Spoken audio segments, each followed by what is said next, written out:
What's up guys? Welcome to Smart Tutorial Sub.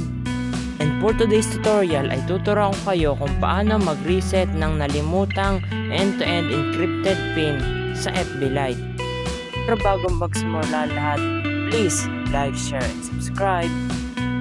Buksan ang FB Lite. Sa FB Lite, buksan ang message. Then tap settings. Then privacy and safety. Pagkatapos, yung message storage. Sa message storage, pindutin ang reset PIN.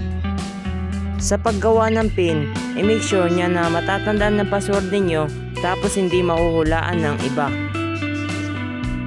Antayin lang natin na ma-confirm yung PIN hanggang 100%.